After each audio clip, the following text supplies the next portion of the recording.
So the gurus, the experts, the professionals that run electrifying.com have told me something important, that the most searched term on the site is Kia EV6. So naturally, this review is about the Kia EV6. Otherwise, that intro would have made no sense at all. Oh, but before we start, could you just click on that subscribe button, because you know how much we love you. Just give us a little bit of encouragement. Show us your appreciation. The EV6 has always been a hard car to define. I mean, what is it? It's not really an SUV or a traditional 5-door hatchback. It's sort of in between the two. But that means it offers some of the best bits of both, including the practicality and slightly raised driving position that we all like, with the greater efficiency which comes from a sleeker, lower body. So this newer version has had quite a subtle restyling. Okay, very subtle restyling. Let me help you with it. This is the first thing that I think we've got to talk about. This new star map design. LED lights that kind of look like a constellation, which I think is a very nice touch. And it is also a nod to the Kia EV9, which is where you will find this styling. Now, this is the GT line, and you can see it's got slightly sportier front and rear bumpers. And it also has one of these, a new light bar at the front, which I feel like is popping up more and more often in electric cars at the moment. I like it, but why is everyone suddenly doing it? The fog lights are now down here. Vertical little LED strips, which very loosely remind me of a Formula One car. Very loosely. Now, I think this is going to be the best part about the car. Take a look around here and tell me what is missing. Have a good look. Put it in the comments below. Be honest. Put it in the comments below before you watch the next part of this video. What is missing?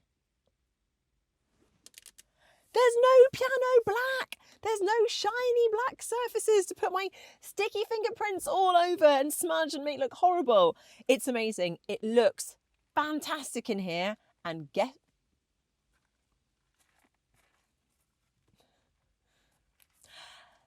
okay, Manos has a point. There is a tiny bit of piano black, shiny black plastic here. But I'm not going to be putting my fingers up there, am I? I'm going to be putting my fingers down here. So this is the bit that matters. Thanks, Manos. But seriously, look how good this material is. I'm putting my fingers all over it and it still looks... What now?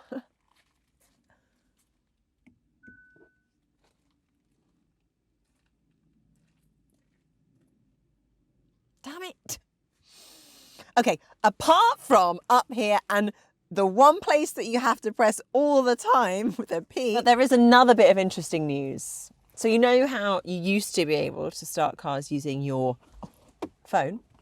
Well, now, at the touch of your fingerprint, you can get it started using your fingerprint, and you can use different fingerprints to have different personalized settings. So if another loved one might jump in the car, use their fingerprint, it will be set up to their settings. Love it, love it. My question to Kia is that we've used phones, we're now using fingers. Is that what's next? Maybe.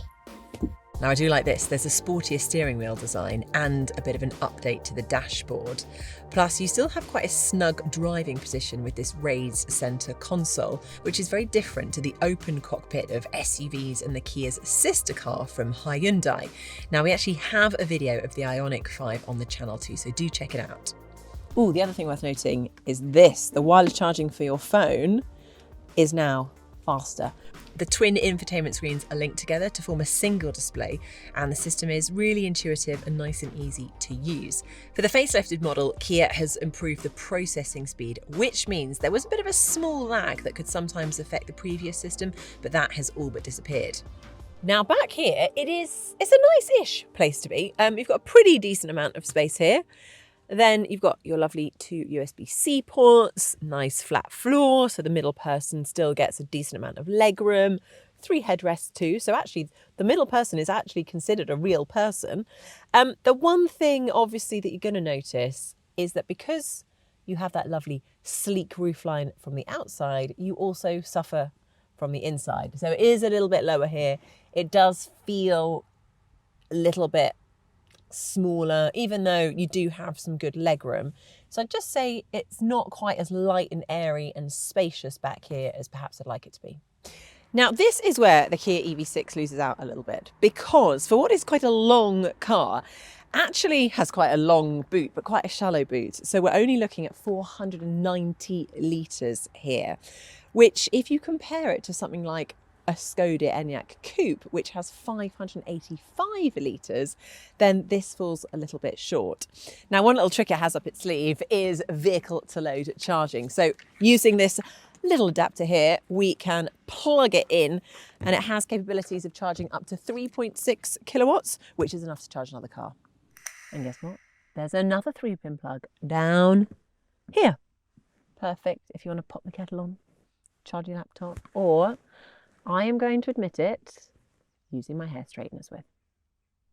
So it comes with a frunk, but because this is all-wheel drive, the frunk is actually really quite small, and I would say probably not really usable for anything. I wouldn't even put my cables in there, because in the boot there's a little storage for the cables under the floor. So I would say it's pretty irrelevant and unusable in that size. But you do have one. Why don't go in closer? Ah, why is there a gap between me and the car? That's an interesting question.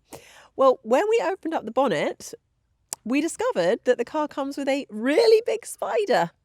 And I don't like spiders, so I'm just going to let the spider chill, and I'm going to talk about the car from here.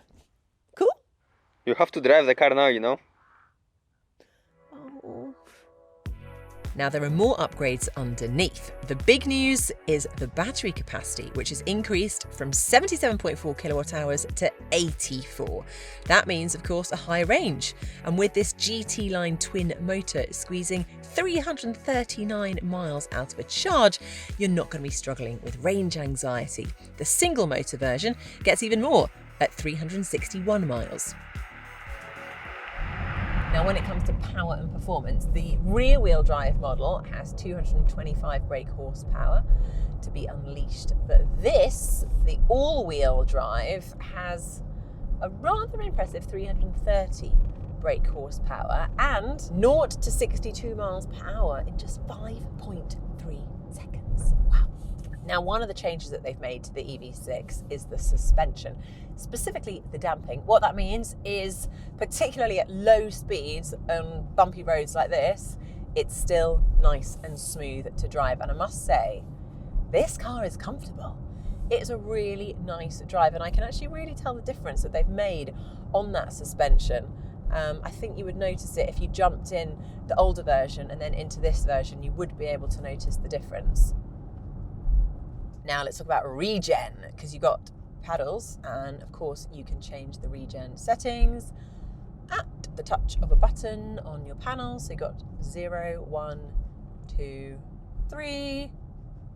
I pedal max, which of course is one pedal driving.